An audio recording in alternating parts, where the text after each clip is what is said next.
Rebirth के बाद पहला काम तुम्हें उस कीड़े को बाहर निकालना है जो रोना जानता है। एक पॉश की तरह पागलों की तरह खुदाई करो, जैसे तुमने 3 मीटर गहरा गड्ढा खोद दिया हो, सिर्फ इसलिए क्योंकि पिछले जन्म में तुम बहुत सोए थे और आधी रात को एक कल्टीवेटर ने घर में घुसकर तुम्हें ह्यूमन मेडिसिन बना दिया। अंत में तुम्हारी हड्डियों का नामो निशान तक नहीं बचा।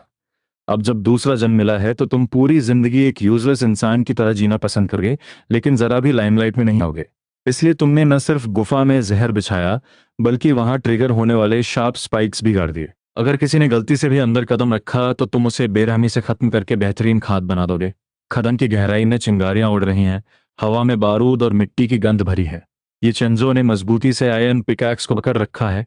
उसके हाथ दर्द से कांप रहे हैं। उसने दांत पीसकर पूरी ताकत से कुल्हाड़ी पत्थर पर दे मारी। लकड़ी के हैंडल से एक जबरदस्त शॉकवेव आई, जिससे उसकी हथेलियां सुन्न हो गईं और फटने की कगार पे आ गई। पसीना और धूल उसकी आंखों में जा रहे हैं। वो जलन इतनी तेज थी कि दिल तक महसूस हो रही थी, पर उसकी हिम्मत नहीं थी कि एक पल के लिए भी रुके। उसे एक बेजान मशीन की तरह काम करना ही होगा। उसे पता है कि वो रुक नहीं सकता। इस अंधेरी और मनहूस जगह पर रुकने का मतलब है कोड़े खाना, भूखा रहना या अपनी जान से हाथ धो बैठना। अब तक ये चंजो का दिमाग सुन्न है। 3 दिन पहले तक वो एक ओवरटाइम करने वाला ऑफिस वर्कर था, और पलक झपकते ही इस क्रूर कल्टीवेशन वर्ल्ड में आ गया। उसे कोई जीनियस बॉडी या कोई मास्टर नहीं मिला, बल्कि वो टियानशुन सेक्ट का सबसे निचला लेबरर बन गया। यहाँ उसका कोई अधिकार नहीं, कोई हैसियत नहीं। कल्टीवेटर्स की नज़र में तो वो संप्रदाय के कुत्तों से भी गए गुजरे हैं। वो बस एक प्योर कंज्यूमेबल आइटम है। हर रोज का काम बस उस ढहती हुई खदान में दिन रात स्पिरिचुअल स्टोन्स खोदना है। अगर टारगेट पूरा नहीं हुआ तो मार पड़ती है और खाना छीन लिया जाता है। और सबसे बुरी सजा है पीछे के पहाड़ों में डिमोनिक बीस्ट का खाना बनना। तभी पास में ही एक जोरदार धमाका हुआ, जैसे बिजली कड़कने की आवाज आई हो। उसके तुरंत बाद किसी के चीखने की आवाज आई। सुपरवाइजर जॉ टेशन एक कांटेदार कोड़ा लहराते हुए गालियां बका हुआ वहां आया। उसका चेहरा क्रूरता से भरा है। भले ही वो सिर्फ ची रिफाइनिंग के 3rd लेवल पर है, पर इन आम मजदूरों के लिए वो यमराज जैसा है। पास ही एक कमजोर मजदूर हिम्मत हार कर दीवार के सहारे सांस लेने लगा, और बदकिस्मती से वो सीधा उसकी नजर में आ गया। जाओ टाइसन ने बिना कुछ कहे कोड़ा घुमाया। मजदूर के पतले कपड़े फट गए और पीठ पर एक गहरा घाव उभर आया। वो जमीन पर गिरकर तड़पने लगा। उस मजदूर ने असहनीय दर्द के बावजूद घिसते हुए अपनी कुल्हाड़ी उठाई और रोते हुए माफी मांगने लगा कि वो अब कभी आलस नहीं करेगा। आसपास के मजदूरों की तो जैसे सांसें ही थम गई हों। सबने डर के मारे अपनी गर्दनें झुका ली। कुछ लोग जो दया की भीख मांगना चाहते थे, उन्होंने अपनी बात वापस गले में उतार ली और पागलों की तरह काम में जुट गए। ये चेंजो ने अपनी तिरछी नजर से यह देखा। उसका दिल जोर से धड़का, पर उसने तुरंत अपनी नजरें हटा ली। उसका चेहरा भावहीन था, सांसें एकदम स्थिर, जैसे वो सच में कोई मशीन हो। इस खूंखार दुनिया में बिना ताकत के हीरो बनना मतलब अपनी मौत को दावत देना है। उसका सर्वाइवल मंत्र सिर्फ एक है, सर झुकाओ, काम करो और पंगे मत लो। जाटेशन कोड़ा हाथ में लिए उसके पीछे से गुजरा। उसने जमीन पर पड़े पत्थरों और ये चंजों के स्टडी काम को देखा और एक संतुष्ट आवाज निकालकर आगे बढ़ गया। जब कदमों की आवाज दूर हो गई, तब जाकर ये चंजों ने राहत की सांस ली। सांस लेने के उस छोटे से ब्रेक में उसने मन मन एक कमांड दिया और एक स्क्रीन उसके सामने आ गई। एक semi transparent light blue panel उसके सामने तैरने लगा, जिसे सिर्फ वही देख सकता था। यही उसका इस दुनिया में एकमात्र ट्रम्प कार्ड है, एट्रीब्यूट एक्सट्रैक्शन पैनल। ये पैनल बहुत ही बेसिक है। न कोई शॉप है, न कोई वॉइस गाइडेंस, बस कुछ सूखी लाइनें लिखी हैं। होस्ट ये चंजो, level model, available attribute points 0। इसका फंक्शन बहुत सीधा और खतरनाक है। जब भी ये किसी जिंदा या मुर्दा चीज को छुएगा, ये उसके एट्रीब्यूट निकालकर खुद में मर्ज कर सकता है। जब उसे पहली बार इस चीट का पता चला था, तो वो खुशी के मारे चिल्लाने वाला था। उसका मन किया कि अभी के अभी पत्थरों को छूकर अपनी पावर बढ़ा ले, लेकिन उसने खुद को जबरदस्ती रोका। इस सेक्ट में स्पिरिचुअल स्टोन्स की चेक इन बहुत स्ट्रिक्ट है। अगर उसके छूने से पत्थर बेकार हो गए तो जाओ टिएशन उसे जिंदा गाड़ देगा। उड़ने की कोशिश करने वाला परिंदा ही पहले शिकार होता है, चुपचाप रहने वाला ही जीतता है। इन 3 दिनों में उसने अपने लालच पर काबू पाया है। वो बस एक सही मौके का इंतजार कर रहा था, जहां वो सुरक्षित होकर एक्सट्रैक्ट कर सके। तभी छुट्टी का शंख पूरे खदान में गूंज उठा। मजदूरों ने राहत की सांस ली और थक कर जमीन पर गिर पड़े। फिर सब अपनी भारी टोकरियां लेकर हिसाब देने के लिए लाइन में लग गए। ये चेंजो भीड़ में इस तरह शामिल हुआ कि उसका टारगेट ठीक बाउंड्री लाइन पर रहे, न बहुत ज्यादा न बहुत कम, एकदम इनविजिबल। हिसाब देने के बाद सब खाने के लिए भागे, पर यह चेंजो वहीं खड़ा रहा। उसकी नजरें कोने में पड़े कचरे के ढेर पर टिकी थीं। वहां बेकार पत्थरों का पहाड़ लगा था, जो सख्त थे और जिनमें कोई स्पिरिचुअल एनर्जी नहीं थी। यहाँ तक कि लोहार भी इन्हें हाथ नहीं लगाते थे। सेक्ट की नजर में ये सिर्फ कूड़ा था, जिसे रोज पहाड़ के पीछे फेंक दिया जाता था। कूड़े के ढेर पर कोई ध्यान नहीं देता। ये चेंजो ने गहरी सांस ली और झाड़ू उठाकर सफाई करने का नाटक करते हुए उस ढेर के पास पहुंच गया। जब उसने देखा कि कोई उसे देख नहीं रहा है, तो उसने झाड़ू फेंकी और अपना हाथ एक काले पत्थर पर रख दिया। मन ही मन उसने चिल्लाकर पैनल को कमांड दिया। नीली स्क्रीन फिर से चमक उठी। डिटेक्टेड वेस्ट आयरन और एक्सट्रैक्टेबल एट्रीब्यूट हार्डनेस। ये चेंजो ने बिना देर किए कंफर्म किया।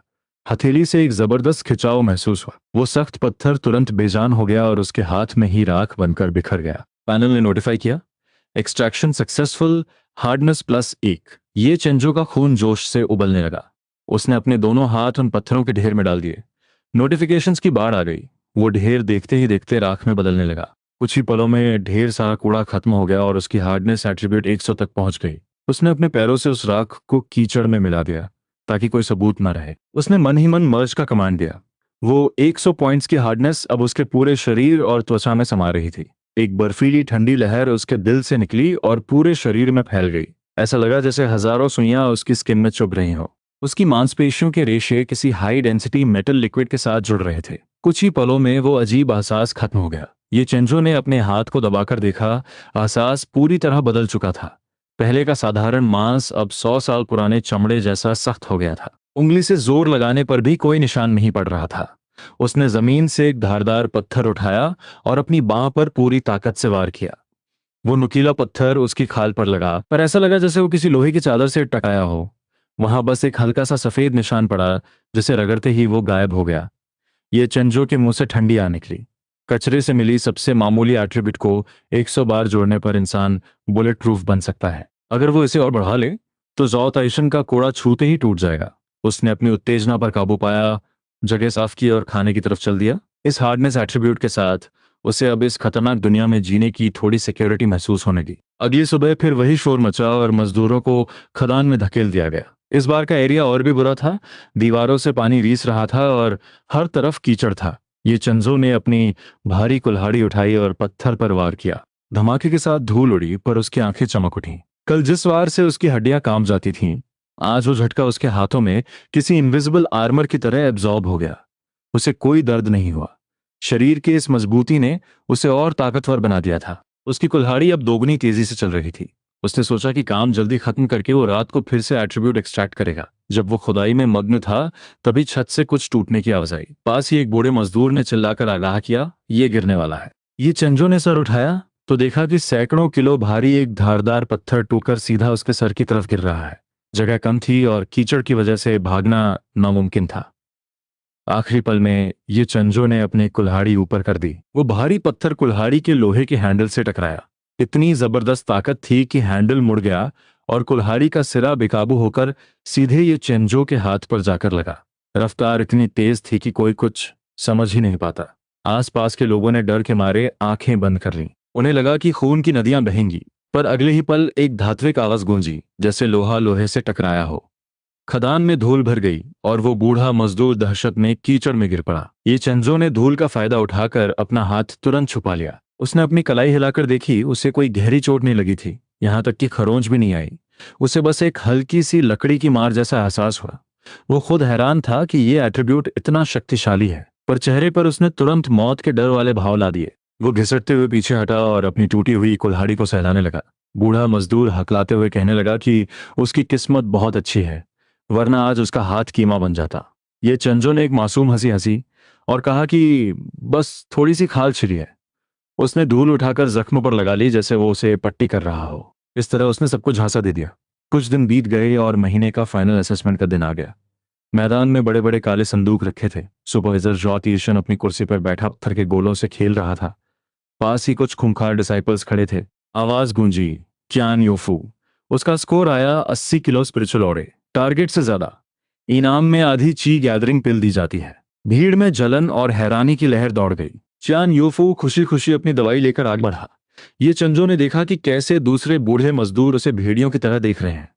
उसे पता था कि इस नर्क जैसी जगह पर अपनी दौलत दिखाना मतलब अपनी मौत को दावत देना है। जल्द ही ये चंजो का नाम पुकारा गया।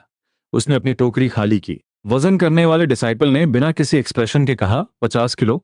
सिर्फ मिनिमम राशन मिलेगा। जाओ टायशन ने नजर उठाकर देखा तक नहीं। उसके लिए ये चेंजो जैसे लोग जो बस लाइन पर रहकर काम करते हैं, किसी काम के नहीं। ये चेंजो ने चुपचाप अपनी राशन की थैली ली और भीड़ के एक गुमनाम कोने में चला गया। कुछ लोग जो पहले उस पर नजर रख रहे थे, उसका कम राशन देखकर मुंह फेर कर चले गए। ये चेंजो मन ही मन हंसा। उसे यही गुमनामी चाहिए थी। इन दिनों में वो चाहता तो और पत्थर ला सकता था, पर उसने जानबूझकर फालतू पत्थर को तोड़कर कूड़े के ढेर में डाल दिया था। जान बची रहे तो बहुत है, उस घटिया आधी गोली का क्या करना। रात के सन्नाटे में जब सब खर्राटे ले रहे थे, ये चंजो एक काली बिल्ली की तरह बिस्तर से उतरा और दीवार के सहारे बाहर निकल गया। वो अपने पुराने कूड़े के ढेर पर नहीं गया, बल्कि एक गुप्त रास्ते से दानशा पीक के पीछे के कचरे वाले नाले में पहुंच गया। यहाँ जली हुई गोलियों पिल्स का ढेर लगा था, जिससे एक कड़वी गंध आ रही थी। इनमें बहुत जहरीली गर्मी और अशुद्धियां थीं। अगर कोई इन्हें इस्तेमाल करने की कोशिश करता तो उसकी नसें फट जाती और वो मर जाता। पर ये चेंजो के लिए ये बिना पहरे का खजाना था। उसने अपने दोनों हाथ उन गर्म गोलियों के मलबे में डाल दिए। पैनल स्टार्ट हुआ। Detected waste pill residue, extractable fire poison and trace spiritual energy. उसकी आंखें चमक उठीं। ये चीट सच में अशुद्धियों को अलग कर सकता है। उसने सिर्फ स्पिरिचुअल एनर्जी निकालने का ऑर्डर दिया। नीली स्क्रीन पागलों की तरह चमकने लगी। वो कूड़ा पूरी तरह सफेद राख में बदल गया। शुद्ध स्पिरिचुअल एनर्जी की लहरें उसके हाथों से होते हुए शरीर में समाने लगी, जैसे तपती जमीन पर बारिश हो रही हो। उसकी नसें फैलने लगीं और बिना किसी मंत्र के वो एनर्जी सीधे उसकी पावर बढ़ाने लगी। उसका शरीर अंदर से मजबूत हो रहा था। उसकी हड्डियों से हल्की आवाजें आईं। उसके अंदर एक मुट्ठी के बराबर की एनर्जी जमा हो गई, जो तेजी से घूमने लगी। सारी एनर्जी अब्जॉर्ब करने के बाद ये चेंजो खामोशी से ची रिफाइनिंग के सेकेंड लेवल पर पहुंच गया, पर उसने तुरंत पैनल की मदद से अपनी असली ताकत को छुपा लिया। अगली सुबह उठते ही उसने पहला काम अपनी ऑरा को लॉक करना किया। उसने अपनी पावर को ची रिफाइनिंग लेवल 1 के भी शुरुआती स्तर पर सेट किया। सावधानी के लिए उसने अपनी हालत ऐसी बना ली जैसे वो बहुत कमजोर हो और कभी भी मर सकता है। उसने गंदे पानी से चेहरा धोया और दरवाजा खोला। आंगन में शोर मचा था। कल जिन्हें इनाम मिला था वो अपनी शेखी बघा रहे थे। चियान योफू सबके बीच खड़ा होकर चिल्लाया और उसने अपनी हथेली से एक छोटी सी आग की लपट निकाली। उसने गर्व से कहा कि यह पिल फायर टेक्निक है, जो उसने कल ही सीखी है। मजदूर उसकी चापलूसी करने लगे कि अगले महीने वो जरूर फॉर्मल डिसाइपल बन जाएगा, पर तभी वो आग की लपट फड़फड़ाकर बुझ गई। ये चंजो अपनी टूटी बाल्टी लेकर वहां से गुजरा। उसने मुड़कर देखा तक नहीं। उसकी नजर में ये छोटी मोटी टेक्निक्स सिर्फ दिखावा और बर्बादी हैं। अगर कभी दुश्मन से सामना हुआ तो ये हाथ में जलती आग दुश्मन को चिल्ला चिल्ला कर बताएगी कि आओ मुझे मारो। यहाँ रोज लोग गायब हो जाते हैं और किसी को पता तक नहीं चलता। ये चंजो ने सर्वाइवल के नियमों को अपनी हड्डियों में उतार लिया है। जितना कम दिखोगे उतना लंबा जियोगे। बाल्टी रखकर वो संप्रदाय के सबसे पुराने और वीरान लाइब्रेरी के पास पहुंचा। वहां धूल के सिवा कुछ नहीं था। रखवाला बूढ़ा आराम से खर्राटे ले रहा था। ये चंजो दबे पांव अंदर गया। पुराने कबाड़ के बीच उसे एक फटी पुरानी किताब मिली। धूल झाड़ने पर उस पर लिखा देखा, बेसिक सॉर्ड फंडामेंटल्स। ये बस एक साधारण किताब थी जिसमें सिर्फ तलवार चलाने के बेसिक मूव्स थे। कोई स्पिरिचुअल एनर्जी का खेल नहीं था। संप्रदाय के मामूली मजदूर भी इसे छूना पसंद नहीं करते थे, क्योंकि ये बेइज्जती वाली बात थी। पर यह चंजो को यही चाहिए था। इसमें कोई चमक धमक नहीं थी, कोई एनर्जी खर्च नहीं होती थी, और हमला एकदम साइलेंट और गुप्त था। वो किताब लेकर बाहर आया और मेज थपथपाई। बूढ़े ने आंखें मली और किताब देखकर हंसा। ये कचरा क्या करोगे? ये कोई कल्टीवेशन टेक्निक भी नहीं है।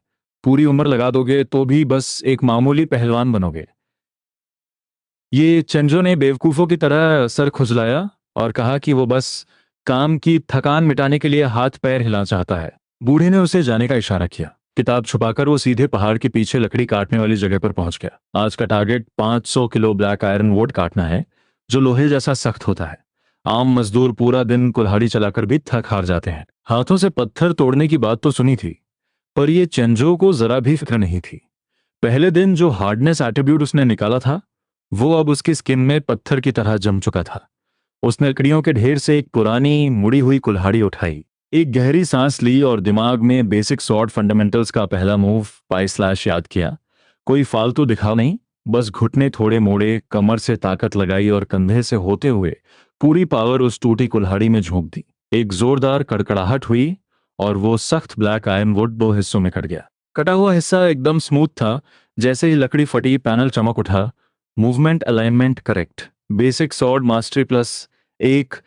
ये चंजो की आंखें फटी रह गई। उसका अंदाजा सही था। इस चीट के लिए तलवार लेकर प्रैक्टिस करना जरूरी नहीं था। बस मेहनत करते वक्त अगर बॉडी का अलाइनमेंट और टेक्निक सही हो तो रोज का काम भी स्वॉर्ड मास्टरी बढ़ा सकता है। उसे अब तलवारबाजी सीखने के लिए किसी मैदान की जरूरत नहीं थी, बस काम करने का तरीका सही होना चाहिए। वो तुरंत एक लिबरल वॉरियर बन गया।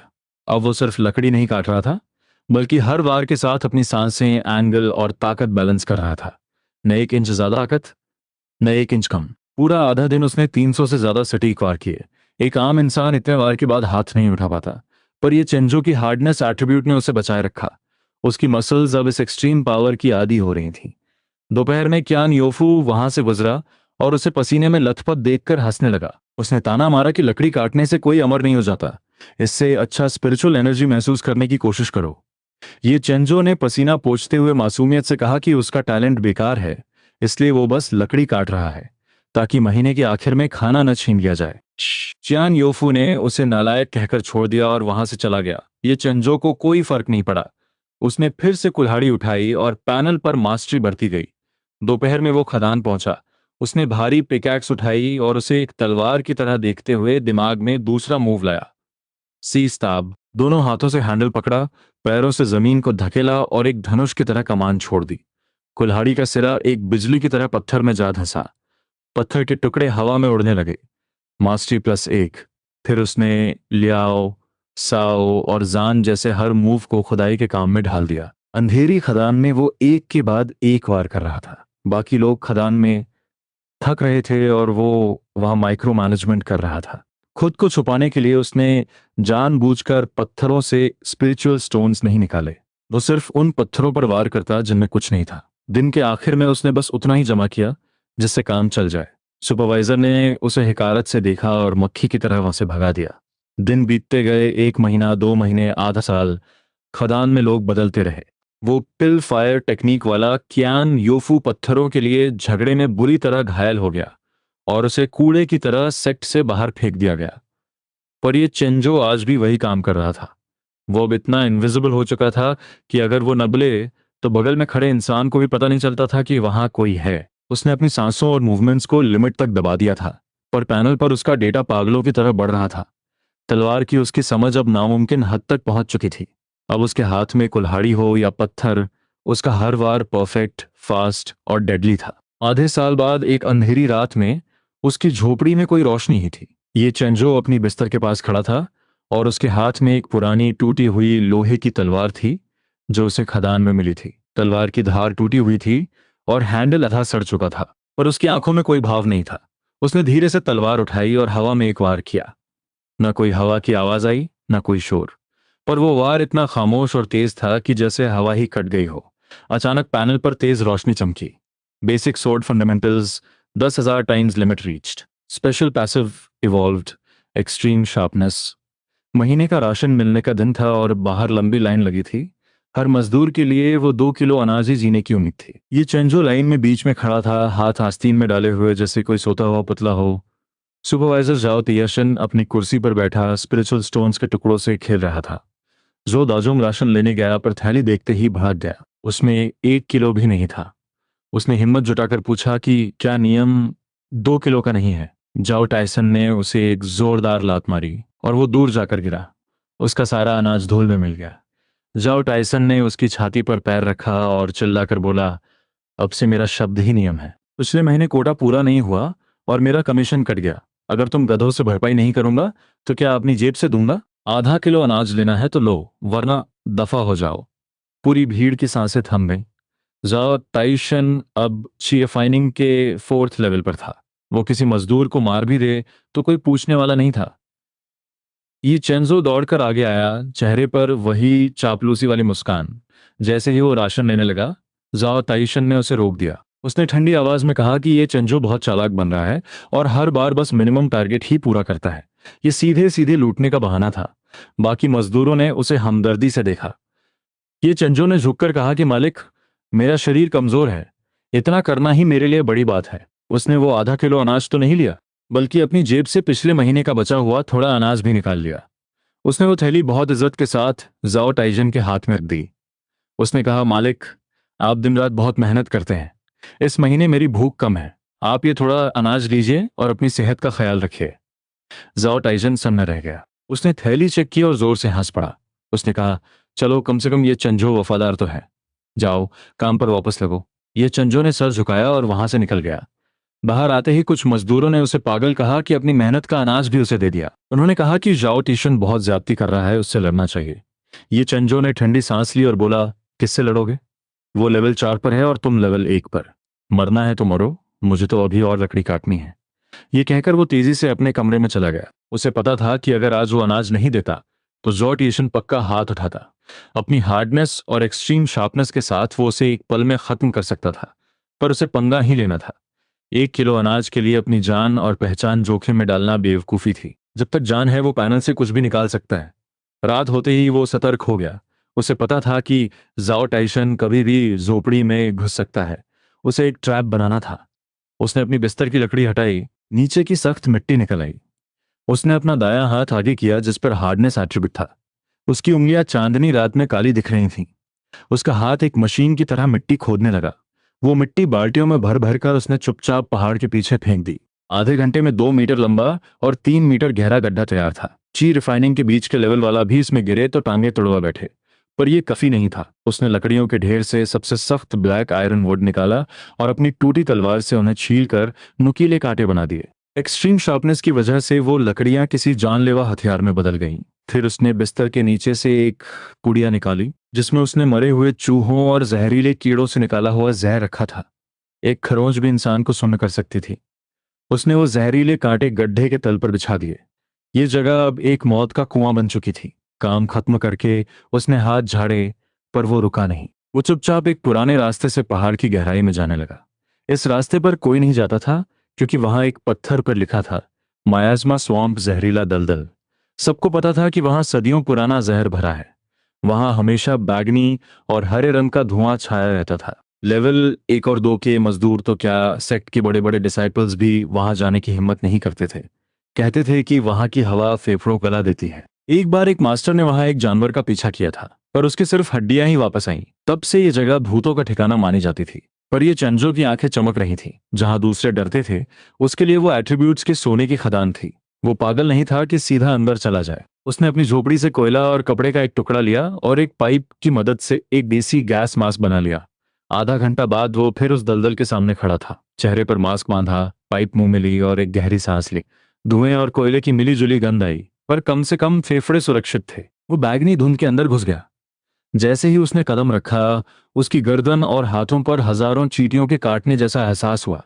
उसके शरीर की हार्डनेस के बावजूद वो जहर अंदर घुसने की कोशिश कर रहा था। ये चेंजो डरा नहीं। उसने तुरंत एक्सट्रैक्ट का कमांड दिया। नीली लाइट चमक उठी। Detected, low level miasma, extraction successful, poison resistance +1। उसने इसे अपनी खाल और खून में मर्ज कर लिया। जलन कम होने लगी।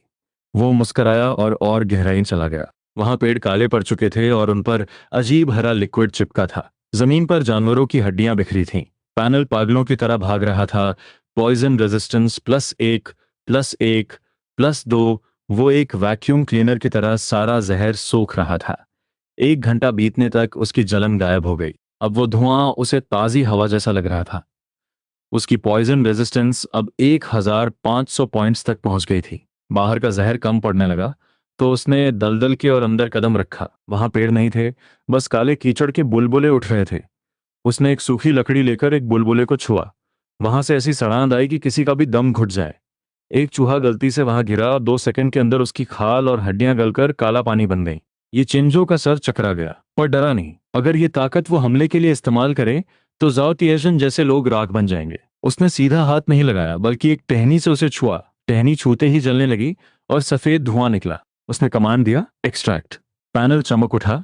Detected, high intensity corrosive substance, corrosiveness +1। उसने इसे अपनी उंगलियों की हड्डियों और स्किन में मर्ज करना शुरू किया। उंगलियों में हल्की गुदगुदी हुई।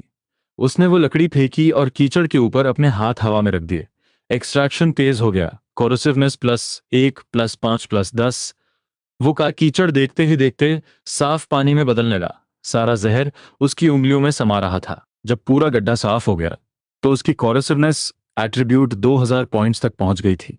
वो खड़ा हुआ और अपने हाथों को देखा। उसकी उंगलियों पर एक अजीब सी हरी चमक थी। उसने पास के एक पत्थर को छुआ। पत्थर से धुआं निकलने लगा और वो मोम की तरह पिघल कर राख बन गया। तभी संप्रदाय के मुख्य पहाड़ से एक जोरदार घंटे की आवाज गूंजी। पूरा सेक्ट जैसे जाग गया।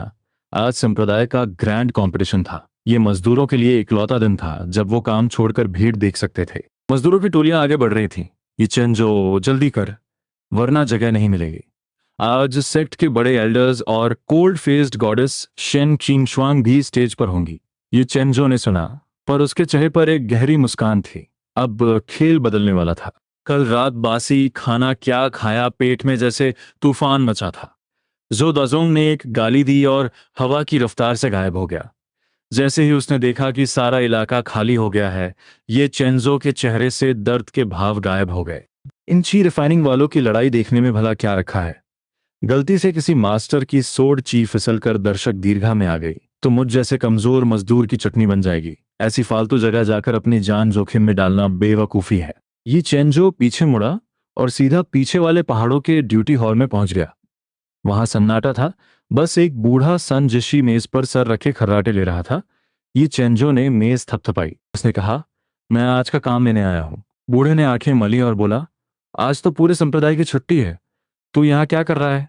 ये चेंजो ने मासूमियत से जवाब दिया, मालिक, मेरा टैलेंट कम है और भी सबसे नीचे है।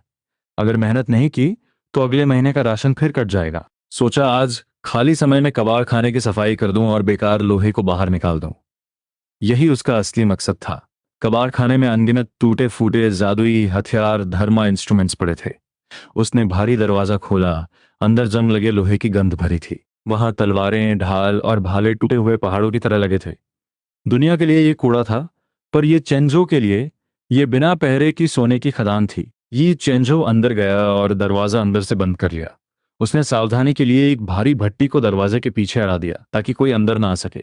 उसने कम से अपनी जंग लगी लोहे की तलवार निकाली। वो कूड़े के ढेर के पास गया और एक टूटी हुई कुल्हाड़ी उठाई। पैनल चमका, डिटेक्टेड, ब्रोकन लो ग्रेड धर्मा इंस्ट्रूमेंट, एक्सट्रैक्शन सक्सेसफुल, शार्पनेस +1। उसने तुरंत उसे अपनी तलवार में मर्ज कर लिया। वो कुल्हाड़ी राख बनकर बिखर गई, पर उसके हाथ की तलवार में एक हल्की चक आई। वो रुका नहीं। उसने दोनों हाथ उस ढेर में डाल दिए और पागलों की तरह एक्सट्रैक्शन शुरू किया। हजारों सालों से पड़े वो हथियार उसके छूते ही मिट्टी होने लगे। ये चंजो एक इंसानी वैक्यूम क्लीनर बन चुका था, जो शार्पनेस, तेज धार और टफनेस मजबूती खींच रहा था। घंटों बीत गए। कूड़े का ढेर उसकी आंखों के सामने गायब होने लगा और जमीन पर लोहे की राख की मोटी परत जम गई। जब उसने आखिरी टूटी हुई ढाल को भी सोख लिया तो वो पसीने से तरबतर था, पर उसका जोश 7वें आसमान पर था। हजारों हथियारों का निचोड़ उसने अपनी तलवार में डाल दिया था। शार्पनेस और टफनेस की एट्रीब्यूट्स 30,000 पॉइंट्स तक पहुंच गई थी। उसने अपनी जंग लगी तलवार को देखा। उसकी धार पर एक काली लकीर उभर आई थी जो रोशनी को भी काट रही थी। उसने हवा में हल्का सा वार किया। एक बारीक सी शू की आवाज आई और हवा जैसे दो हिस्सों में बन गई। दूसरी तरफ ड्यूटी हॉल के बाहर हंगामा मचा था। दो डिसाइपल्स एक काम के लिए आपस में भिड़ गए थे। एक काम ऐसा था जहां 10 स्पिरिचुअल स्टोन्स मिलने थे और ठंडे झरने के पास अभ्यास का मौका था। दोनों ने अपनी तलवारें निकाल ली थीं और खून खराबा शुरू हो गया था। ये चेंजो हाथ आस्तीन में डाले, गर्दन झुकाए, एक परछाई की तरह दीवार से सटकर अंदर घुसा। उसने लड़ रहे डिसाइपल्स की तरफ मुड़कर भी नहीं देखा। 10 स्पिरिचुअल स्टोन्स के लिए जान दांव पर लगाना बेवकूफी है। वो चुपचाप सबसे कोने वाले बोर्ड के पास गया जहां धूल जमी थी। वहां वो काम लिखे थे जिन्हें कुत्ता भी ना करे, मेहनत ज्यादा और दाम कम। उसकी नजर एक काली पट्टी पर पड़ी, repairing the back mountain stone steps, reward 3 contribution points. ये काम सबसे घटिया था। हजारों सीढ़ियां ठीक करनी थी और कोई फायदा नहीं था, पर ये चेंजो के लिए ये किसी खजाने जैसा था। उसने पट्टी उठाई और काउंटर पर जाकर बोला, ये काम मैं करूंगा। बूढ़े ने उसे हैरानी से देखा। सीढ़ियां आधी टूट चुकी हैं, 3 दिन में खत्म नहीं किया तो पॉइंट कटेंगे। ये चेंजो ने मुस्कुराकर कहा, मैं कमजोर हूं, मुझे शांति में काम करना पसंद है। उसने औजार उठाए और भाग गया, कहीं वो बूढ़ा इरादा न बदल दे। आधा घंटा बाद वो पहाड़ की तलहटी में था। वहां सच में कोई रूह तक नहीं थी। सीढ़ियां टूटी फूटी थीं और बादलों तक जा रही थीं। उसने सामान फेंका और गहरी सांस ली। उसने अपने दोनों हाथ पहाड़ की चट्टान पर रख दिए। ये पूरा पहाड़ हजारों सालों से खड़ा था। इसमें स्थिरता और भारीपन कूट कूट कर भरा था। पैनल चमक उठा, detected massive earth when power, extraction successful, heaviness +1। उसने बिना झिझके वो सारी ताकत अपनी हड्डियों और मांसपेशियों में भर ली। एक पल के लिए उसे लगा कि उसके पैरों में सैकड़ों किलो वजन बांध दिया गया है, पर अगले ही पल उसका शरीर वापस हल्का हो गया। वो हैवीनेस उसकी रूह में समा गई थी। अब वो जमीन पर एक पुराने बरगद की तरह जम चुका था। उसने काम शुरू किया। एक हाथ से सैकड़ों किलो के पत्थरों को खिलौने की तरह उठाकर फेंकने लगा और दूसरा हाथ हमेशा पहाड़ से सटा रहता। हैवीनेस +5 +10 +20 पैनल पर आवाजें गूंज रही थी। जिसे उठाने के लिए 5 लोगों की जरूरत होती, उसे वो एक हाथ से उठाकर सीढ़ियों में फिट कर रहा था। पर उसे सीढ़ियों से मतलब नहीं था। उसका पूरा ध्यान बढ़ते हुए एट्रीब्यूट्स पर था। 2 दिन तक उसने बस सूखी रोटी खाई और झरने का पानी पिया। थकता तो वहीं सीढ़ियों पर सो जाता। पहाड़ की ताकत असीमित थी और वो उसे मुफ्त में सोख रहा था। उसकी हड्डियों से चटकने की आवाजें आने लगी। उसकी त्वचा के नीचे एक गहरा पीला रंग उभरने लगा। उसका शरीर अब किसी भारी पहाड़ जैसा घनत्व डेंसिटी हासिल कर रहा था। तीसरे दिन शाम को उसने आखिरी पत्थर सेट किया। उसने एक गहरी सांस छोड़ी जिसमें मिट्टी की गंध थी। सीढ़ियां अब चमक रही थीं, पर असली कमाल पैनल पर था। हेवीनेस एट्रीब्यूट पूरे 10,000 पॉइंट्स। उसने मुट्ठी कसी और उसे महसूस हुआ कि वो एक चलता फिरता पहाड़ बन चुका है। उसने अपनी ताकत चेक करने के लिए हल्का सा जंप लिया। पूरे पहाड़ की जमीन जैसे कांप उठी और जोरदार धमाका हुआ। परिंदे डर के मारे उड़ने लगे। ये चेंजो ने तुरंत अपनी ताकत को हड्डियों के अंदर दबा लिया। अगर किसी ने देख लिया तो उसे कोई राक्षस समझकर पकड़ लेंगे और रिसर्च शुरू कर देंगे। उसने झाड़ू उठाई और नाटक करने लगा। तभी पास की झाड़ियों से किसी के भारी सांस लेने की आवाज आई और टहनियां टूटने लगीं। ये चेंजो सतर्क हो गया। झाड़ू वहीं रुक गई। एक खून से लथपथ इंसान झाड़ियों से निकलकर सीधा सीढ़ियों पर आ गिरा। उसकी सफेद पोशाक अब चीथड़े बन चुकी थी। वो एक इनर डिसाइपल था। उसकी छाती पर गहरा घाव था और बायां हाथ कटा हुआ था जहां से काली ऊर्जा निकल रही थी। इतनी चोट के बाद भी वो जिंदा था। उसने कांपते हुए हाथ से एक काली खून से सनी चीज और एक स्टोरेज रिंग निकाली। उसने लड़खड़ाती आवाज में कहा, जल्दी ये लेकर फ्रंट माउंटेन जाओ। एल्डर फैंग को बताओ कि गद्दार मिल गए हैं। ये सब तुम्हारा होगा। एल्डर तुम्हें इनर डिसाइपल बना देंगे। ये चेंजो वहीं खड़ा रहा। उसकी पलकों तक में हलचल नहीं हुई। कोई और होता तो लालच में आकर रिंग पकड़ लेता, पर यह चेंजो को पता था कि यह मौत का बुलावा है। अगर एक इनर डिसाइपल का यह हाल हुआ है तो उसे मारने वाला कोई बहुत खतरनाक मास्टर होगा। ये रिंग और संदेश गले की फांस बन सकते हैं। इन बड़े लोगों की जान एक सोल लैम्प से जुड़ी होती है। मरते वक्त का आखिरी नजारा सीधा सेक्ट पहुंच जाता है। फालतू के पंगे लेकर अपनी जान दांव पर लगाना उसकी डिक्शनरी में नहीं था। उसने एक शब्द नहीं कहा, न मदद की, न उसे मारा। वो बस एक कदम पीछे हट गया और अपनी झाड़ू मजबूती से पकड़ ली। वो डिसाइपल घबराकर चिल्लाया, पकड़ो इसे। पर यह चंजो मुड़ा और भागने के बजाय पेशेवर तरीके से झाड़ू लगाने लगा। उसने अपने कदमों के निशान पत्तों से ढंक दिए। वो आवाज उस खामोश जंगल में बहुत अजीब लग रही थी। वो डिसाइपल उससे गालियां देने लगा, पर धीरे धीरे उसकी आवाज ठंडी पड़ गई। ये चेंजो ने 10 मीटर पीछे हटकर खुद को झाड़ियों में छुपा लिया। उसने अपनी 10,000 हैवीनेस पावर का थोड़ा सा इस्तेमाल करके अपनी धड़कन और खून की रफ्तार को एकदम धीमा कर दिया। वो अब एक बेजान पत्थर की तरह शांत था। मुश्किल से 10 सेकंड बीते होंगे कि 3 काली परछाइयां आसमान से उतरी। वहां की हवा ठंडी हो गई और एक खूंखार ऊर्जा फैल गई। उन हमलावरों को 10 मीटर दूर झाड़ियों में छिपे ये चेंजो का जरा भी एहसास नहीं हुआ। उन्होंने लाश तलाशी पर उन्हें कुछ नहीं मिला। चीजें यहां नहीं है, क्या कोई जानवर ले गया? दूसरा बोला, बकवास मत कर, जल्दी लाश गायब करो वरना पुलिस लॉ एनफोर्समेंट आ जाएगी। उन्होंने एक पीला पाउडर छिड़का और वो लाश धुएं के साथ काला पानी बन गई। पलक झपकते ही वो गायब हो गए। ये चेंजो अपनी जगह से नहीं हिला। वो पूरे 1 घंटे तक वहीं दुबका रहा जब तक कि रात का अंधेरा घना नहीं हो गया। जब सन्नाटा छा गया तब वो उठा और झाड़ू कंधे पर रखकर अपने कमरे की तरफ भागा। उसने दरवाजा बंद किया और मेज अड़ा दी। आज जो हुआ वो एक चेतावनी थी। सेक्ट अब सुरक्षित नहीं रहा। इन डिसाइपल्स को सरेआम मारा जा रहा है। अगर कल वो गुंडे मेरे कमरे में आ गए तो ये लकड़ी की दीवारें एक तलवार का वार भी नहीं झेल पाएंगी। उसका 3 मीटर गहरा गड्ढा तो ठीक था, पर वो तभी काम आएगा जब कोई अंदर आए। अगर किसी ने बाहर से ही हमला कर दिया तो उसे अब अपनी सुरक्षा के लिए कुछ और बड़ा सोचना होगा। अगर किसी ने बाहर से ही लकड़ी के घर में आग लगा दी या कोई स्पेल फेंक कर इसे जमीन के बराबर कर दिया तो मैं अपने ट्रैप के साथ ही जिंदा दफन हो जाऊंगा। मुझे इस घर को मजबूत करना होगा। मुझे आर्मर की परतें चढ़ानी होंगी, जितनी हो सके उतनी ज्यादा। ये चंजो ने तुरंत काम शुरू कर दिया। उसने बिस्तर के नीचे से वे पुराने मटके निकाले जिनमें बेकार जादुई हथियारों धर्मा इंस्ट्रूमेंट्स को एक्सट्रैक्ट करने के बाद बची हुई लोहे की राख थी। ये कबाड़ भले ही अपनी शार्पनेस और टफनेस खो चुका था, पर इसकी मटेरियल अभी भी उच्च कोटि का लोहा और तांबा थी। उसने एक टूटा हुआ कटोरा लिया, उसमें पानी भरा और उस लोहे के पाउडर को मिला दिया। फिर अपनी उंगली काटकर खून की कुछ बूंदें मिलाईं और एक लकड़ी से उसे पागलों की तरह तब तक हिलाया जब तक कि वो काली कीचड़ जैसी अरे इंक नहीं बन गई। ये चेंजो को कोई बहुत महान अरेस फॉर्मेशन नहीं आते थे। कुइफेंग ने जो रद्दी किताब अरे बेसिक्स मिली थी उसमें दुनिया के 2 सबसे बेकार फॉर्मेशंस थे। एक अनाज बचाने वाला सॉलिडिफिकेशन अरे गुबीजन और दूसरा बदबू भगाने वाला ऑरा कंसीलिंग अरे यिंगचीजन। आम लोग इन्हें भाव तक नहीं देते थे क्योंकि इनकी ताकत बहुत मामूली थी, पर यह चेंजो का मानना था कि क्वालिटी नहीं तो क्वांटिटी सही। वो नीचे झुका और काली स्याही से लकड़ी के फर्श के पीछे के हिस्से पर सॉलिडिफिकेशन अरे के पैटर्न बनाने लगा। ये पैटर्न बहुत आसान थे, बस कुछ गोल घेरे और 12 लकीरें। कोई भी बेवकूफ इसे बना सकता था। पर पहला बनाने के बाद वो रुका नहीं। उसने पहले के ठीक बगल में दूसरा बनाया, फिर तीसरा, फिर चौथा। उसने पूरा फर्श पलट दिया और उस पर कुल 50 सॉलिडिफिकेशन अरे बना दिए। एक अकेला अरे लोहे की एक पतली चादर जैसी सुरक्षा देता था, पर 50 का मतलब था 50 लोहे की चादरों की मजबूती। फर्श के बाद उसने दीवारों का रुख किया। उसने चारों दीवारों के तख्ते उखाड़ दिए, उनके पीछे 50-50 फॉर्मेशन बनाए और वापस लगा दिए। बाहर से ये झोपड़ी वैसी ही टूटी फूटी दिख रही थी, पर अंदर से लकड़ी का हर इंच उन काले फॉर्मेशन के जालों से भरा था जो अंधेरे में हल्की चमक छोड़ रहे थे। इसके बाद उसने खिड़कियों और लकड़ी पर ओरा कंसीलिंग अरे बनाना शुरू किया। वही पागलपन वाली मेहनत, हर जगह 50 परतें। काम खत्म होने के बाद पूरा घर एक अदृश्य ढाल से ढक गया। अब अगर कोई बाहर से गुजरे तो उसे ये तक पता नहीं चलेगा कि अंदर कोई जिंदा इंसान सांस भी ले रहा है। ये चंजो ने अपनी मेहनत पर संतुष्ट होकर सर हिलाया। बाहर से ये कुई फेंग का सबसे रद्दी और गंदा शेड था जो हवा के झोंके से गिर सकता था, जिसकी दरवाजे की दरार से हाथ अंदर जा सकता था। पर हकीकत में ये एक छोटा किला बन चुका था। 50 परतों वाली दीवारें ऐसी थीं कि ची रिफाइनिंग के पीक वाला मास्टर भी अगर तलवार मारे तो आग की चिंगारियां निकले पर दीवार न टूटे। जमीन के नीचे 3 मीटर का खूनी गड्ढा और ये सुरक्षा।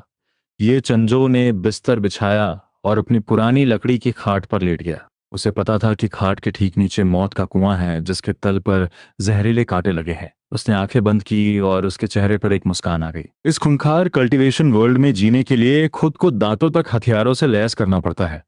ऊपर से वो एक मामूली सा मजदूर था, पर अंदर ही अंदर उसका घर एक मीट ग्राइंडर बन चुका था। जब तक वो खुद को छुपा कर रखेगा, उसका एट्रीब्यूट पैनल उसे अजेय बनाता रहेगा। जिस दिन उसकी ताकत इतनी बढ़ जाएगी कि गोल्ड कोर जिंदन वाले भी उसे न छू सकें, उस दिन वो अपने असली दांत दिखाएगा।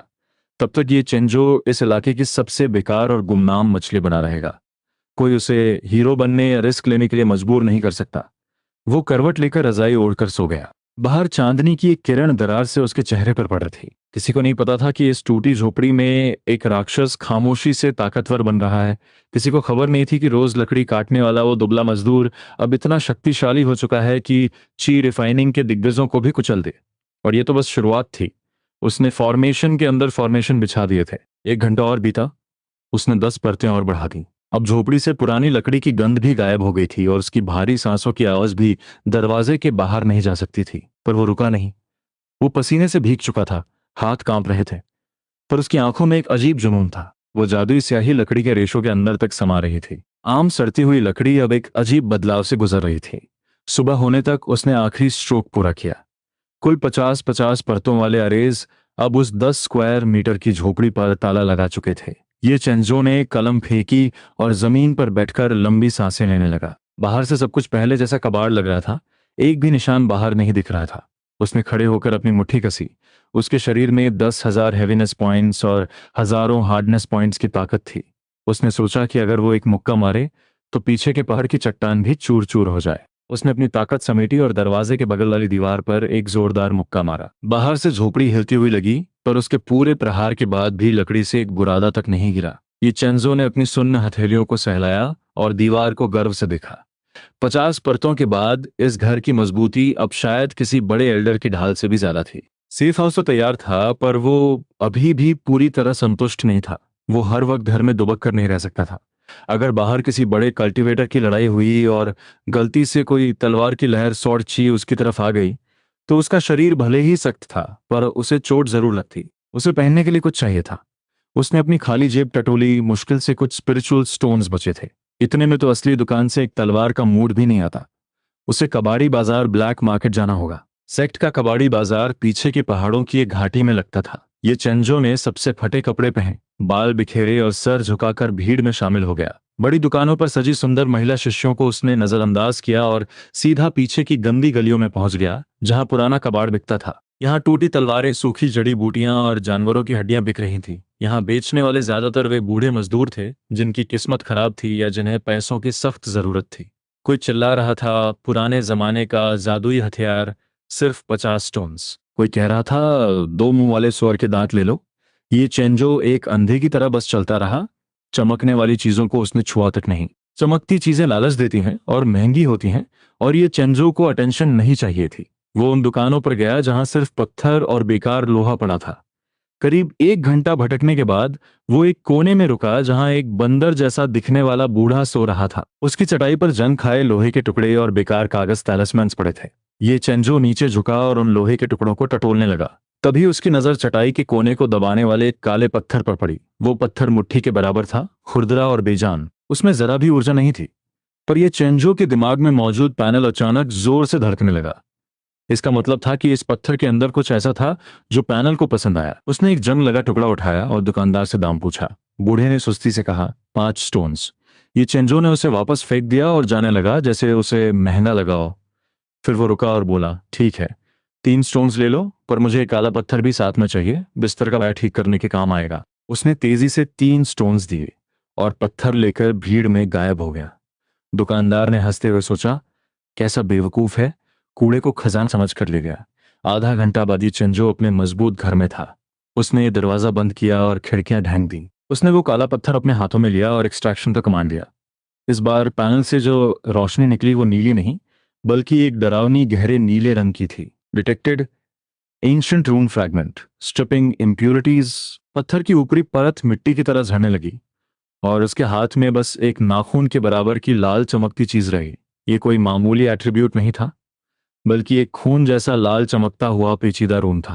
पैनल ने नोटिफाई किया, special rare item, reflection rune effect, absorbs 100% of physical और magical damage and reflects it back to the attacker immediately. ये चेंजो की सांसें रुक गईं। इसका मतलब था कि जब तक कोई उसे एक वार में जान से नहीं मार देता, वो जितना जोर से उसे मारेगा, खुद भी उतना ही जोर से पिटेगा। उसकी 10,000 हैवीनेस और हार्डनेस के साथ ये टर्टल शेल उसे अजय बना देगा। उसने अपनी पुरानी फटी हुई चमड़े की बनियान इनर आर्मर निकाली जो उसने कभी सस्ते में खरीदी थी, और उस रून को उसमें मर्ज कर दिया। बनियान पर एक हल्की लाल चमक आई और फिर वो वापस वैसी ही फटी पुरानी दिखने लगी। अगली सुबह ये चेंजो रोज की तरह बाल्टियां लेकर खेतों में पानी डालने गया। धूप तेज थी और हवा रुकी हुई थी। तभी पहाड़ों के पीछे से एक जोरदार और डरावने शंख की आवाज आई। ये आवाज बहुत चुभने वाली थी।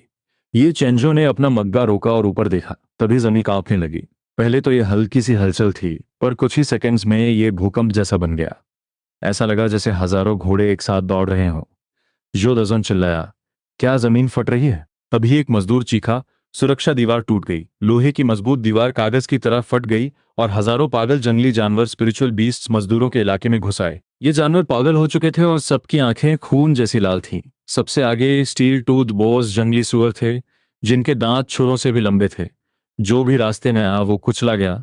पूरे खेत में तबाही मच गई। मजदूरों की हालत पतली थी क्योंकि वो लड़ना नहीं जानते थे। उनके पास सिर्फ कुदाल और दरांती थी। ये चेंजो अपनी जगह खड़ा रहा। उसके माथे पर बल पड़ गए। वो भागा नहीं, क्योंकि इन जानवरों को पीठ दिखाना मतलब अपनी मौत को दावत देना था।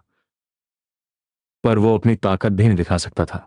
अगर उसने एक मुक्के से सुअर को मार दिया तो ऊपर उड़ रहे मास्टर्स उसे पकड़ लेंगे। लोग अपनी जान बचाकर भाग रहे थे या जमीन पर गिरकर रो रहे थे। ये चेंजो ने तेजी से आसपास देखा। पास ही विंड वुल्व्स भेड़िए कुछ मजदूरों को फाड़ रहे थे। वहां 4-5 मजदूर जमीन पर गिरे थे। ये चेंजो ने एक गहरी सांस ली और उस तरफ भागा। वो बचाने नहीं जा रहा था, वो बस उस मौके का फायदा उठाना चाहता था। वो खून और कीचड़ के पास पहुंचा, जमीन से काला खून उठाया और अपने चेहरे और गर्दन पर मल लिया। उसने अपनी कमीज फाड़ दी ताकि ऐसा लगे कि उस पर हमला हुआ है। अपनी कैमोफ्लाज छलावरण पूरी करने के बाद वो चुपचाप जमीन पर लेट गया। Cannot fight back and cannot run. ये चेंजो की निगाहें बिजली की तरह आसपास के माहौल को स्कैन करने लगीं। कुछ ही दूरी पर खूंखार विंड वुल्व्स ने भागते हुए मजदूरों को दबोच लिया था। वहां चारों तरफ खून और चीख पुकार मची थी और जमीन पर 4-5 अधमरे मजदूर पड़े थे। ये चेंजो ने एक लंबी सांस ली और बिना पलक झपकाए उस खूनी मंजर की तरफ दौड़ लगा दी। वो वहां किसी की जान बचाने नहीं गया था, बल्कि उस तबाही को अपनी ढाल बनाने गया था। जैसे ही वो कीचड़ और खून से सनी जमीन पर पहुंचा, उसने नीचे झुककर अपने चेहरे और गर्दन पर काला खून मल लिया। उसने अपनी कमीज के चिथड़े कर दिए ताकि ऐसा लगे कि किसी दरिंदे ने उसे बुरी तरह नोचा है। अपनी एक कैमोफ्लाज की कला पूरी करने के बाद ये चेंजो चुपचाप लाशों के बीच जमीन पर लेट गया। विग्नेटिंग कैमोफ्लाज पूरा करके ये चेंजो जमीन पर एक लाश की तरह पसर गया। उसने बहुत ही बारीकी से फटे हुए कपड़ों को अपनी पीठ पर इस तरह रखा कि असली जख्म लगे। आधा चेहरा कीचड़ में धंसा हुआ था और सांस लेने के लिए बस एक नथुना खुला छोड़ा। साथ ही उसने अपने शरीर की 10,000 हेवीनेस एट्रीब्यूट को एक्टिवेट किया और अपनी धड़कन और ब्लड फ्लो को इतना धीमा कर दिया कि शरीर का तापमान तेजी से गिरने लगा। अब अगर कोई पास आकर चेक भी करे तो उसे यही लगेगा कि ये अभी अभी मरी हुई कोई ताजा लाश है। चारों तरफ चीख पुकार मची थी। मांस के फटने और डिमोनिक बीस्ट द्वारा हड्डियां चबाने की आवाजें दिल दहला रही थीं। कुईफिंग पूरी तरह से एक श्मशान घाट बन चुका था। खून की महक ने उन बीस्ट्स को और भी हिंसक बना दिया था, जो बुलडोजर की तरह खेतों और झोपड़ियों को रौंदते जा रहे थे। ये चेंजो ने आंखें बंद रखीं। उसका दिमाग एकदम शांत था। उसे पता था कि बस इस लहर के गुजरने का इंतजार करना है। जैसे ही संप्रदाय की लॉ इन्फोर्समेंट टीम और इनर मास्टर्स आएंगे, इन छोटे बीस्ट्स को कुचल दिया जाएगा। उसे बस एक चुपचाप पड़ी बैकग्राउंड लाश बने रहना था। तभी उसके कान के पास एक भारी और बदबूदार सांस की आहट हुई। ये चेंजो के कान के पास भारी कदमों की आवाज गूंजी। एक बहुत बड़ा बीस्ट धीरे धीरे लाशों के ढेर के पास आया। कीचड़ में उसके पंजों की आवाज डरावनी थी। उसे महसूस हुआ कि एक गीली और कांटों वाली जबान ने उसके पास वाली लाश को चाटा, जैसे वो देख रहा हो कि कौन सा मांस ताजा है। फिर उस बीस्ट की नाक ये चेंजो के पास आई और वो सूंघने लगा। एक गर्म और बदबूदार सांस सीधे उसकी गर्दन के पीछे गिरी। ये एक middle grade armour clad bear था, जो एक बड़े सांड से भी भारी था। उसके शरीर के बाल लोहे की सुइयों की तरह खड़े थे। ये बीस्ट न सिर्फ ताकतवर था, बल्कि इसकी खाल भी बहुत मोटी थी। पागल होने पर ची रिफाइनिंग के पीक लेवल वाले मास्टर्स भी इससे सीधे टकराने की हिम्मत नहीं करते थे। ये चेंजो एक पत्थर की तरह बेजान पड़ा रहा। उसकी पलकें तक नहीं झपकी। आर्मर क्लैड बेयर के गले से एक भारी आवाज निकली और उसने अपना भारी पंजा उठाया। उसने अपना वो भारी पंजा, जो किसी बड़े थाल बेसन से भी चौड़ा और कांटों से भरा था, पूरी ताकत से नीचे दे मारा। इस एक वार में कम से कम 1000 किलो की ताकत थी, जो किसी भी आम मजदूर की रीढ़ की हड्डी और अंदरूनी अंगों को एक साथ चकनाचूर कर सकती थी। लेकिन जैसे ही वो पंजा ये चेंजो की पीठ से टकराया, उसकी खाल से सटी उस फटी पुरानी चमड़े की इनर आर्मर पर एक गुप्त और गहरे लाल रंग की रून चमक उठी। पैनल चमक उठा। External physical attack detected, reflection rune activated, 100% damage reflected. ये चेंजो के शरीर में मौजूद 10,000 हेवीनेस और हजारों हार्डनेस एट्रीब्यूट्स ने उसे एक ऐसे लोहे के तख्ते में बदल दिया था जो जमीन में धंसा हो। आर्मर क्लैड बेयर ने अपनी पूरी ताकत इस एनविल पर झोंक दी और सारी फोर्स एक झटके में पलट गई। रून ने उस सारी ताकत को एक पल में समेटा और दुगनी बर्बरता के साथ वापस भेज दिया। हड्डियां टूटने की एक ऐसी खौफनाक आवाज आई जिसने आसपास की सारी चीखों को दबा दिया। आर्मर क्लैड बेयर को दर्द से चिल्लाने का मौका तक नहीं मिला। उसका वो भारी दायां हाथ पंजों से लेकर कंधे तक ऐसे फट गया जैसे अंदर कोई बॉम्ब लगा हो। मांस और हड्डियों के हजारों टुकड़े किसी आधुनिक शरापनेल की तरह बाहर निकले। एक सेकंड के अंदर उसका हाथ उसकी अपनी ही ताकत से काले धुएं और मांस के लोथड़े में बदल गया था। उस जबरदस्त शॉकवेव ने न सिर्फ उसका हाथ उड़ा दिया, बल्कि उसके कंधे से होते हुए उसके सारे इंटरनल ऑर्गन्स को भी तबाह कर दिया। तब जाकर उस बीस्ट के मुंह से एक बहुत ही दर्दनाक चीख निकली। उसका भारी शरीर किसी बोरे की तरह पीछे जा गिरा। वो 2 मीटर दूर खेत में जा गिरा और काफी सारी फसल रौंद दी। वो कीचड़ में तड़पने लगा, अपने बाएं पंजे से जमीन खुरसने लगा और मुंह से काला खून और शरीर के टुकड़े फेंकने लगा। मुश्किल से 10 सेकंड्स तक तड़पने के बाद वो पूरी तरह शांत हो गया। वो मर चुका था। पूरे वक्त लाशों के ढेर में लेटे ये चेंजो ने अपनी भौहें तक नहीं सिकोड़ी। उसे बस ऐसा लगा जैसे पीठ पर किसी ने जरा सा धक्का दिया हो। स्किन तक नहीं छिली। उल्टा वो बदकिस्मत भालू खुद ही अपनी मौत का कारण बन गया। ये चेंजो ने आंखें बंद रखीं और संप्रदाय की लॉ एनफोर्समेंट टीम का इंतजार करने लगा। वो मरा हुआ भालू अब उसके लिए एक बेहतरीन पर्दा बन गया था। बाकी बीस्ट्स ने जब अपने साथी की दर्दनाक चीख सुनी तो वो डर के मारे उस तरफ नहीं आए और बाकी भागते हुए मजदूरों का पीछा करने लगे। कुछ देर बाद कुईफेंग के ऊपर आसमान में बिजली की तरह कई फ्लाइंग सोर्ट्स की चमक दिखी।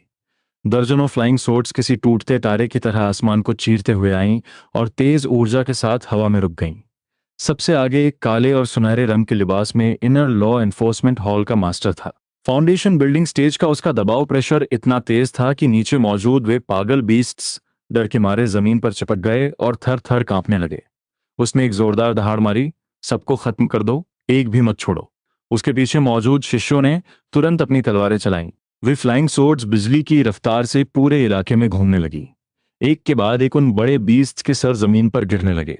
ये जानवर जो मजदूरों के लिए यमराज बने हुए थे, इनर मास्टर्स के सामने किसी सब्जी की तरह कट रहे थे। आधे कप चाय के समय में ही सारे बीस्ट को मार दिया गया। मास्टर ने ठंडी आवाज में आदेश दिया, जगह साफ करो, जख्मियों को देखो और इन बीस्ट की लाशें, कोर्स और खाल संप्रदाय के खजाने में जमा करो। ये कहकर वो अपनी फ्लाइंग सोर्ड पर सवार होकर दूसरी जगहों का मुआयना करने चला गया। लॉ एनफोर्समेंट टीम के कुछ शिष्य अपनी तलवारें समेटकर जमीन पर उतरे। वे उस कीचड़ भरे खेत को नफरत भरी नजरों से देख रहे थे। एक लंबे कद वाले शिष्य ने कहा, ये मजदूर कितने बेकार हैं। मामूली लेवल एक बीस्ट ने ही इतने लोगों को मार दिया। वो कचरे को पैरों से हटाता हुआ आगे बढ़ा। चलते चलते वे दोनों ये चेंजो और उन लाशों के ढेर के पास पहुंच गए। लंबे शिष्य के कदम अचानक रुक गए। उसने जमीन पर पड़ी उस आर्मर क्लैड बेयर की लाश की तरफ इशारा किया। वे दोनों उस विशाल शरीर के पास झुके और भालू के फटे हुए दाएं हिस्से को देखने लगे। वे सन्न रह गए।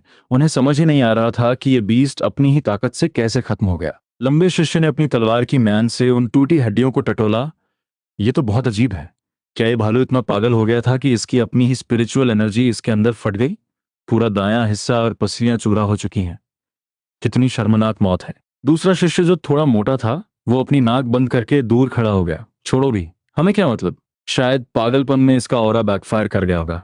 जल्दी इसकी मटेरियल निकालो और यहां से चलो। उन दोनों ने तेजी से उस भालू की खाल निकाली और उसका कोर निकाल लिया। मोटे शिष्य ने उसका बचा हुआ एक पंजा भी अपने स्टोरेज बैग में डाल लिया, शायद रात को खाने के लिए। जब वे दोनों अपनी फ्लाइंग सोर्ड पर चढ़कर अगली जगह जाने वाले थे, तभी लाशों के ढेर से एक बहुत ही कमजोर आवाज आई। ये चेंजो ने एकदम सही समय पर अपनी आंखें खोली। उसने कांपते हुए हाथ पैर कीचड़ में मारना शुरू किया और पीछे हटने का नाटक करने लगा। वो पागलों की तरह चिल्लाने लगा, मुझे मत खाओ, मेरा मांस खट्टा है, अच्छा नहीं लगेगा।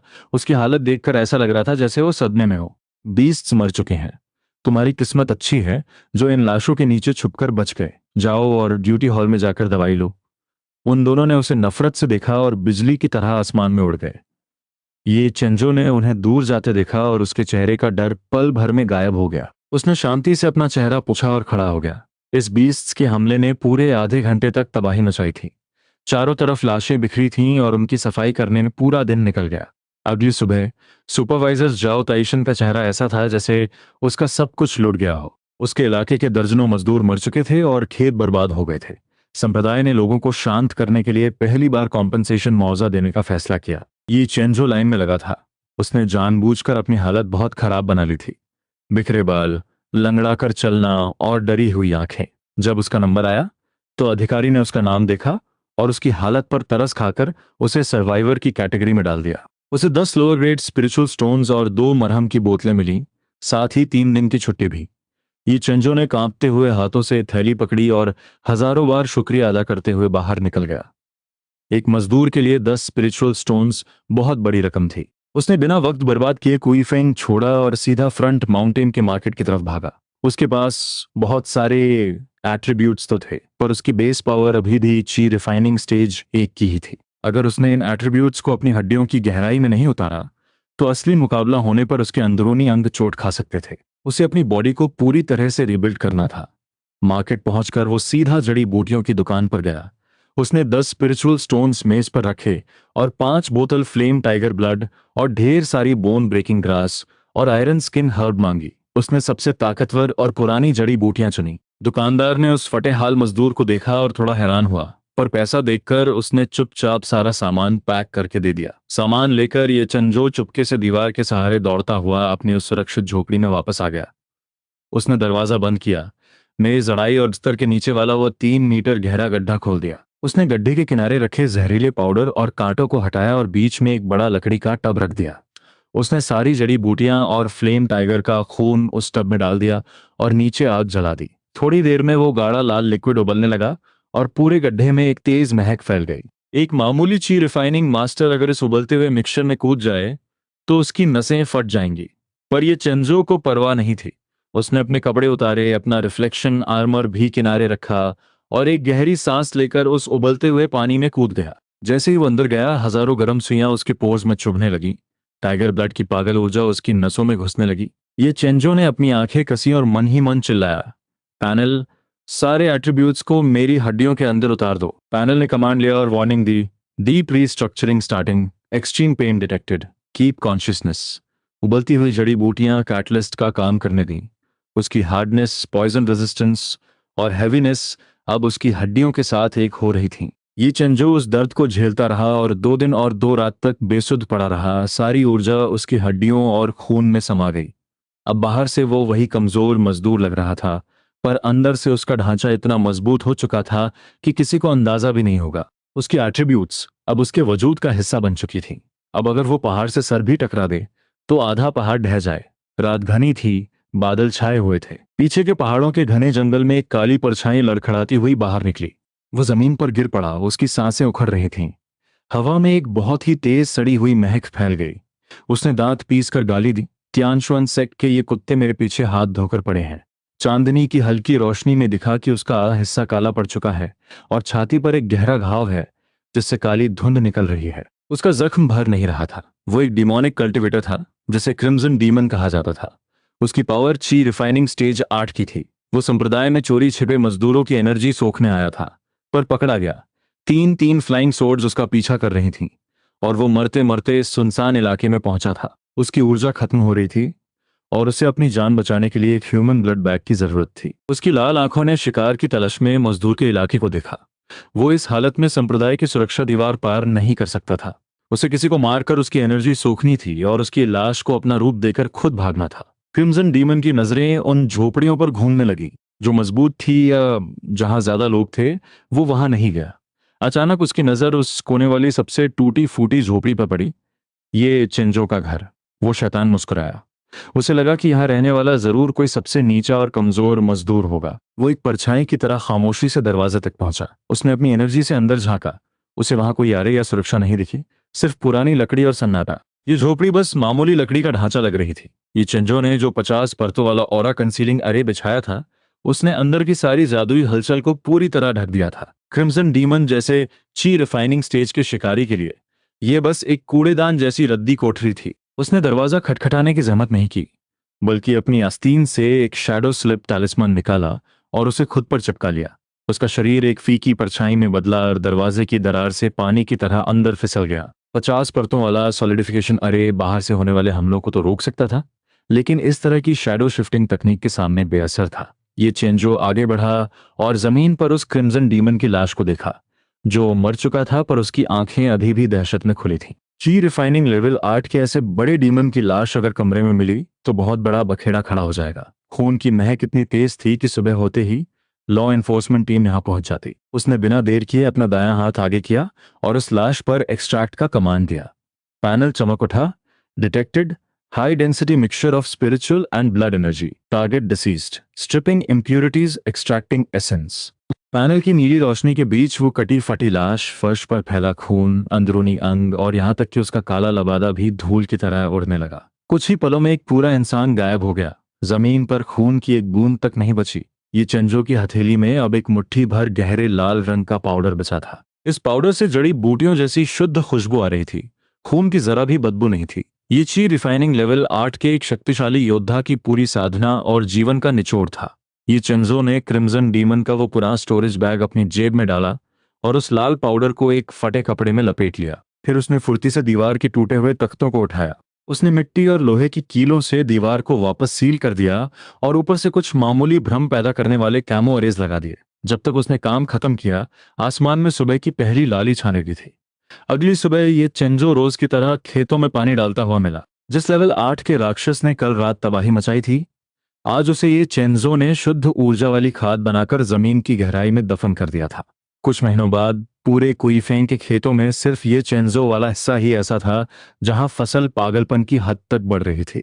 अनाज के पौधे छोटे पेड़ों जैसे ऊंचे हो गए थे और उन पर लगे सुनहरे दाने इतने भरे हुए थे कि ऐसा लगता था जैसे उनसे स्पिरिचुअल एनर्जी टपक पड़ेगी। सुपरवाइजर जॉ टाइजन खेत की मेड़ पर खड़ा यह नजारा देखकर अपनी खुशी छुपा नहीं पा रहा था। उसने पहली बार प्यार से ये चेंजो का कंधा थपथपाया और उसे आधा स्पिरिचुअल स्टोन इनाम में दिया। ये चेंजो, तूने कमाल कर दिया। इस खेत की फसल ने पिछले सारे घाटे पूरे कर दिए हैं और ऊपर के एल्डर्स की नजरों में मेरा मान बढ़ गया है। अब से तू सिर्फ इसी खेत को संभालेगा। अगर किसी ने तुझे परेशान करने की कोशिश की तो मेरा नाम ले लेना। ये चंजो ने वो आधा पत्थर दोनों हाथों से लिया और चेहरे पर वही पुरानी भोली मुस्कान सजा ली। उसने झुककर कहा, मालिक, बहुत बहुत शुक्रिया। मेरी कोई बड़ी चाहत नहीं है, बस मिट्टी के साथ काम करना पसंद है। जैसे ही जाओ टाइजन गाना गुनगुनाते हुए दूर गया, ये चंजो सीधा खड़ा हुआ और पत्थर को अपनी जेब में डाल लिया। उसने अपना लकड़ी का मग्गा उठाया, उसमें ढेर सारा पानी भरा और खेत के ठीक बीचों बीच उस सबसे मजबूत पौधे की जड़ में डाल दिया। मिट्टी की गहराई से एक बहुत ही बारीक लाल रंग की राक्षसी ऊर्जा उभरने की कोशिश कर रही थी। वो क्रिम्सन डीमन की आखिरी बची हुई रूहानी ताकत थी। पर जैसे ही वो ऊर्जा ऊपर आई, ये चेंजो के पैर से निकली एक भारी शक्ति ने उसे कुचल दिया। वो ताकत पल भर में मिट्टी में मिल गई और फसल के लिए पोषण बन गई। ये चेंजो ने मन ही मन सोचा कि लेवल 8 के डीमन की खाद वाकई बहुत दमदार होती है, पर अफसोस कि अब वो खत्म होने वाली है। उसने अपना मग्गा कंधे पर रखा और हाथों की मिट्टी झाड़ी। उसने अपने दिमाग में पैनल को फिर से खोला। उन आंकड़ों की कतारें इतनी भयानक और शक्तिशाली थीं कि संप्रदाय के बड़े बड़े महारथी भी उन्हें देखकर अपने होश खो देते। उसने एक संतुष्ट मुस्कान के साथ अपना चेहरा घुमाया। तभी मुख्य पहाड़ से शंख की आवाज फिर गूंजी और आसमान में चमकती हुई लकीरें खिंच गईं। ये संप्रदाय के वो जीनियसेस थे जो अपनी फ्लाइंग सोर्ड्स पर सवार होकर किसी नए खुले सीक्रेट रेल्म में अपनी जान दांव पर लगाने जा रहे थे। ये चंजो ने आसमान में उन चमकती तलवारों को देखा और अपना मुंह बिचकाया। उसके मन में रत्ती भर भी लालच या जलन नहीं थी। उसने सोचा, लड़ो, जितना लड़ना है लड़ो। जब तुम एक दूसरे को मारकर ढेर हो जाओगे, तब मैं अपना झोला लेकर आऊंगा और तुम्हारे कबाड़ से एट्रीब्यूट्स निकालकर खुद को और मजबूत बनाऊंगा।